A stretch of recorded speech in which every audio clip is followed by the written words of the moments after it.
Hello everyone and welcome back to my channel. I hope you're having a positive and productive day. My name is Kel with the Planner Owl, and today we're discussing a few ways you can use the items in the Plan, Prep, and Prosper subbox from Cloth and Paper, as well as a detailed review of the new 2024 Spiral Bound Planner included this month.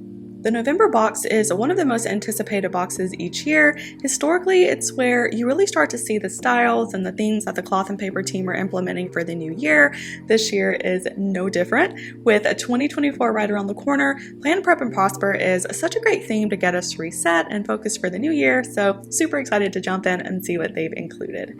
I can't believe we're almost in December. This year has a full-on buy. I do have several fun videos coming soon, including part 3 of my planner routine series coming December the 2nd, so make sure to subscribe so you don't miss out. Also, make sure to stick around until the end for my final thoughts and review, and as always, please leave me a comment below with any questions or topics that you'd like for me to include in my next video. Without further ado, let's hop in.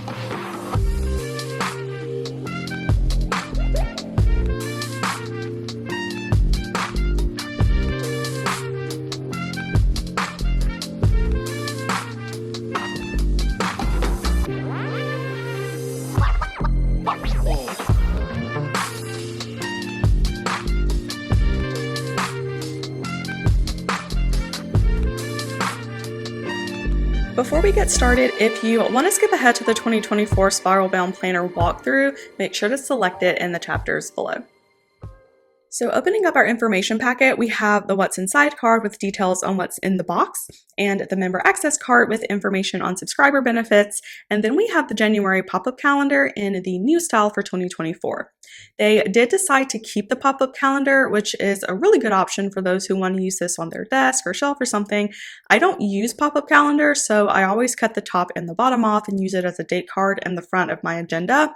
I do love the new design though. I'm a huge fan of embossed raised letters or print. It just adds a level of dimension and texture to your space while still looking really clean and minimal. These little raised dates are also perfect for dot stickers if you use them. Comparing it to the 2023 calendars, you can see that they shorten the month to just the letter, and each day has a separate little bubble spaced slightly further apart. This year, the card color fluctuated between gray and beige depending on the month. I'm not sure if they'll do that for 2024, but either way, I really like the simplicity of the new style and I can't wait to use them. We have one journaling card this month. This is the receipt journaling card. The design here mimics an actual receipt. At the top, you have Cloth and Paper, their slogan, and where they're headquartered in Richmond, Virginia. In the middle, you have a list of 13 of their essentials. Under that, you have a quote by Bob Proctor. At the very bottom, you have a barcode, and then written over the top is Old World, New Things in a bold script text. So I like this card for a couple of reasons. They really leaned into the receipt look and feel. The paper feels just like receipt paper. It's very smooth, very thin, and slightly transparent. It isn't as flimsy as actual receipt paper, which is great for durability purposes. The second thing that I like is that they list out 13 essential planner items that are a perfect starting point for those who are new to the world of planning or anyone who prefers sort of one-stop shop for their planner supplies. You can essentially use this as an item wish list, and you'd pretty much have all of the basics for setting up and using your planner. For me, I really like the functional look of this. I like that it's thin so it can fit in a pocket or over a dashboard without adding weight or bulk. I'm not sure where I'll use it. I may layer it over my expense tracker inserts or use it in my receipt box. I'm not exactly sure yet, but it's really cute and I'm sure I'll find a purpose for it. The last item in the information packet is this little gift tag. This is very simple, very straightforward. You can, of course, use this for gifting, but you can also use it to help organize or archive your planners or for labeling planner supplies as well. So moving on, we have a lot of accessories this month. So these are the oblong sticky notes in the color Earl Grey. These are pretty large. They're 4 inches long with 50 sheets included. These are also matte, so you can write on them with a regular pen or pencil. I can never have enough sticky notes. I really like the large one in my work notebook. It's really where I tend to write the most. I also like odd shapes. It adds a layer of interest to your page and really lets you add design without adding decor. Next, we have these transparent semicircle stickers in the color Manuka. They include a set of 4 sheets in 4 sizes. You have 80 small, 56 medium, 30 large, and 20 extra large stickers. This color is new at Cloth and Paper. It's a bit darker than it looks online. It has a lot of yellow, sort of greenish undertones, but it's really a mix between milky brown, mustard yellow, and pine green. I do think it'll be a love it or hate it color. I personally think it would pair really nice with a dark brown or a black planner. The contrast would just bring out more of that undertone and really add a subtle pop to your page. Another thing to keep in mind if you do use a lot of color in your agenda is color matching. I don't think this color blends quite as well as some of the other neutrals and pastels. If you use more than 2 or 3 colors on your page and you do want to use the Manuka, I would maybe choose a black, cream, or green color, basically any color that you can pull from the undertones of this one. If you use a color like blue or pink or something, it's going to clash on your page and your eyes may do what I call color scatter, which is where colors sort of compete with each other and it just makes it really difficult for your eyes to focus on one spot. The shape of these makes it useful in just about any part of your planner, and because you've got 4 different sizes, you can use them on large and smaller inserts, or your desk calendars or wall calendars. You can use them to check off tasks or highlight important dates or events. I'm thinking about using these in my project planner to highlight collab or committee meetings. I'm also thinking about using them in my reference binder. Since I don't write as much in there, I wouldn't have to fight against any colors, and it would make the info that I'm looking for much easier to find. If you don't want to use these in your planning routine at all, you can always use them for decor on greeting or holiday cards. You can use them in your note or to seal the back of paper cards. You can also write on these too, just remember to use an oil-based pen on any transparent stickers so your ink doesn't smear. So next we have 2 sets of arrow flags. One is matte and one is transparent. So looking at the matte ones first, you have 3 colors here, ash, stone, and cafe. I believe there's 50 flags of each color, but I could be wrong on that. Page flags are fantastic to have. Similar to sticky notes, you can never have enough of these. And the great thing about the matte flags is that they're one of the most functional organizational tools you can have in your collection. You can use these to mark your place on a page or section in your planner, but you can also use them as bookmarks or to label your binders or notebooks. I know a lot of folks who use them as headers on their pages to draw attention to a specific section on your page.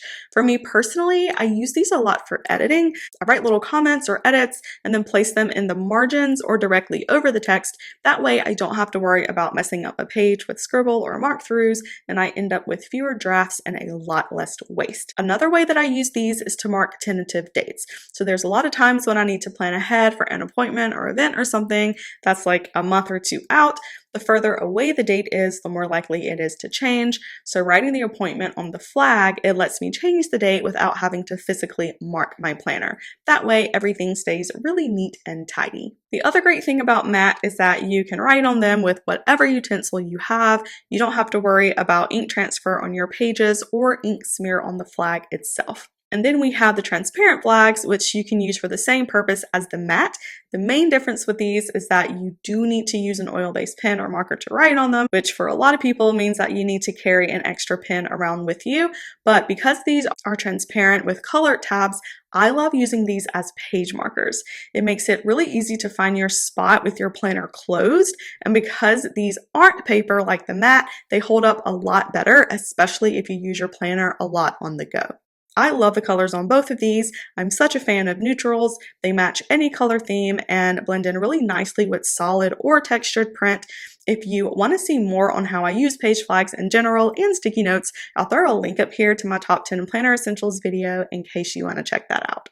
Next, we have the Cloth and Paper Clip Duo set. These are in the same Manuka color that the semicircle stickers are in. You get 2 clips in this set, one in matte and one in a glossy finish. So last year, Cloth and Paper sent a set of duo clips as well. They were in this really pretty oak beigey color.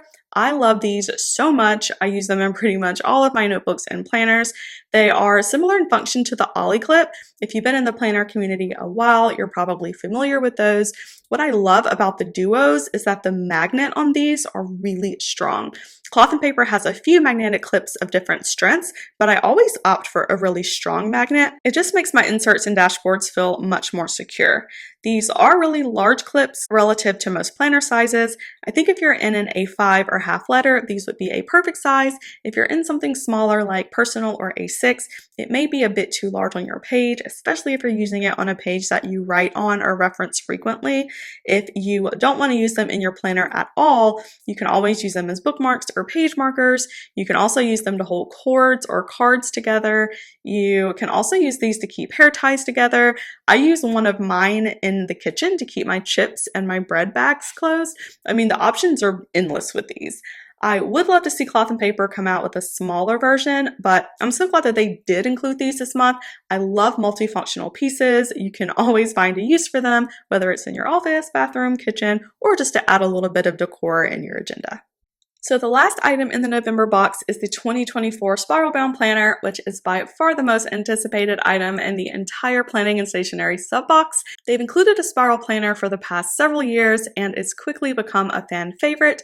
If you follow my channel, you know that I'm using mine this year as my wellness planner, but before I go into how you can use this, I want to do a walkthrough of a few of the changes that they made for 2024. So looking at these side by side, you can see 2023 is a standard spiral bound style. It has a hard, clear, smooth, transparent cover. For 2024, they still kept the spiral, but it looks like they designed it similar to the new squared style of notebooks that they have on their site. You get a lot more protection for your coils, and the flat side allows you to slide these much easier on a shelf or use labels on the side here. My favorite change for next year is the cover. My biggest gripe about the current one is how easy it is for the cover to get scratched, especially if you use it under a dark dashboard. You could see every scratch and scrape, and it was just always a pet peeve of mine, especially if you keep your planner out on your desk or something.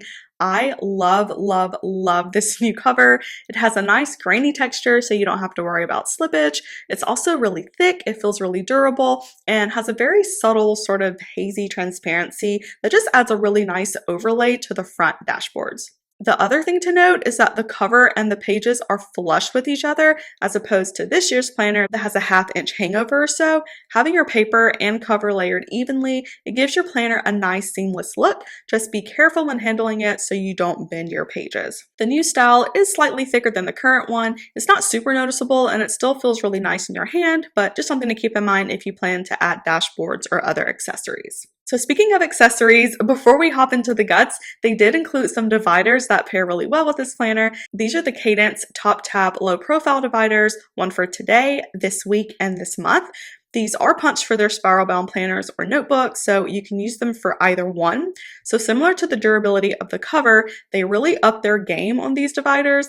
I have several of their glass plastic dividers, and I ended up throwing most of them away because they got scratched and smudged so easily, and they just always looked awful layered over my inserts. These are completely matte, very minimal shine. It looks like they can hold up really well against hard or rough surfaces, which is just a testament to the company. It seems like they do listen to feedback and they make improvements when they can, which I genuinely appreciate. So opening up the planner, you have a really nice hard vellum cover. They simplified the text here with Roman numerals and then added some text to the side here. In the left corner, you have Yearly Planner and then Cloth and Paper and 2024 in the right corner.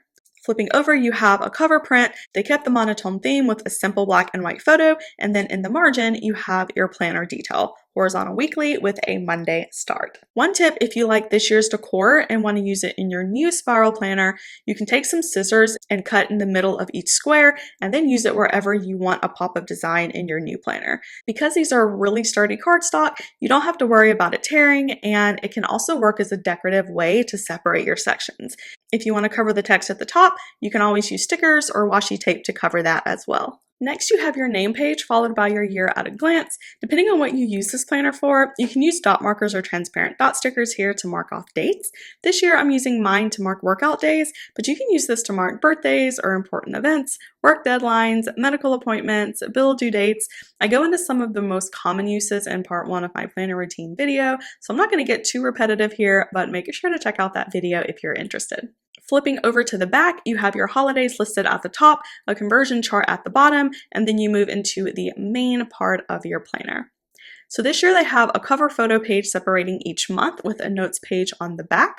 For 2024, they have a quote page with a different quote for each month, and then they did keep the notes page on the back. So each monthly cover has a structured setup. You have a goals section at the top with 6 boxes to list your goals for the month. Below that is your important dates section, formerly intentions, to write out any important events or appointments.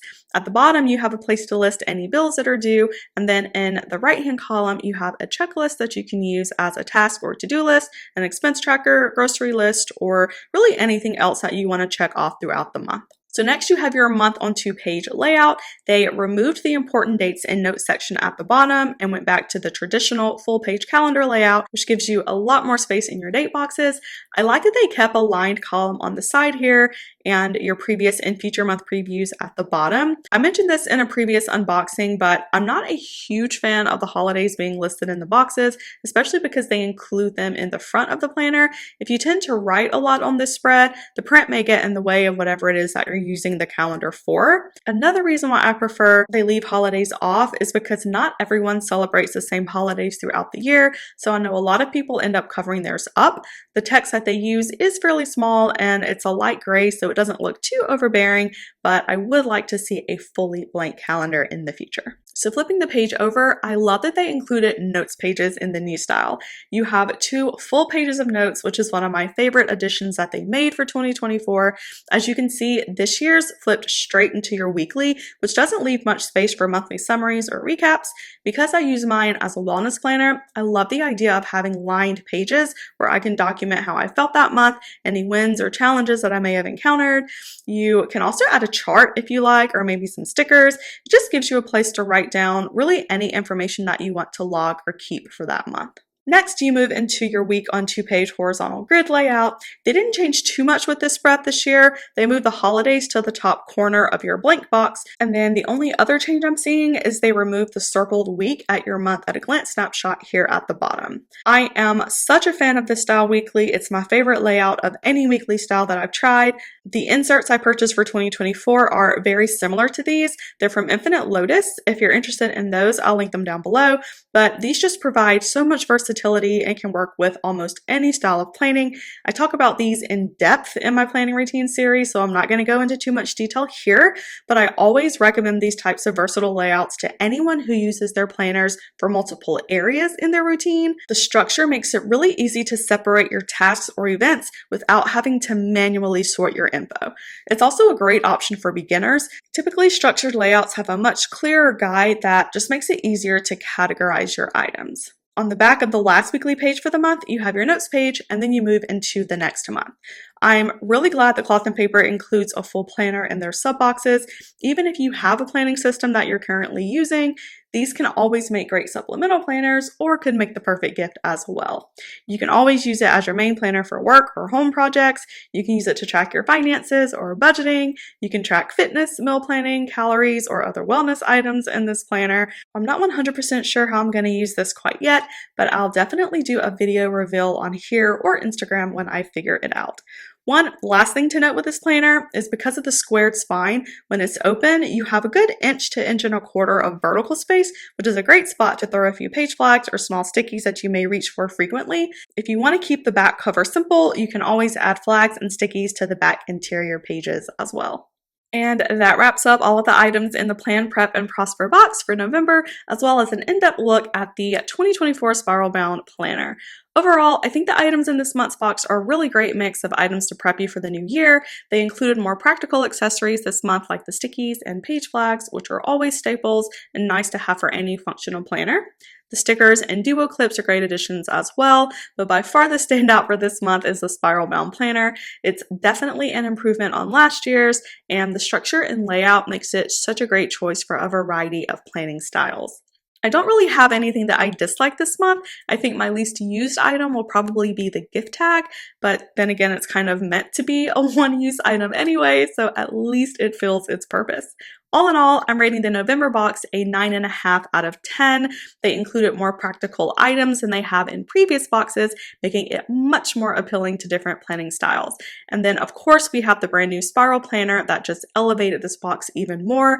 I feel like November's items were curated specifically for functional planners, and it's why this is by far my favorite box this year. And that is it, you guys. I hope that you enjoyed this video. If you do want to see more planning and organizational content, please hit the like button and subscribe. You would help my channel out a lot. Also, don't forget to follow me on Instagram for more planner tips and inspo, sending positive vibes your way. Until next time, have a wonderful rest of your day.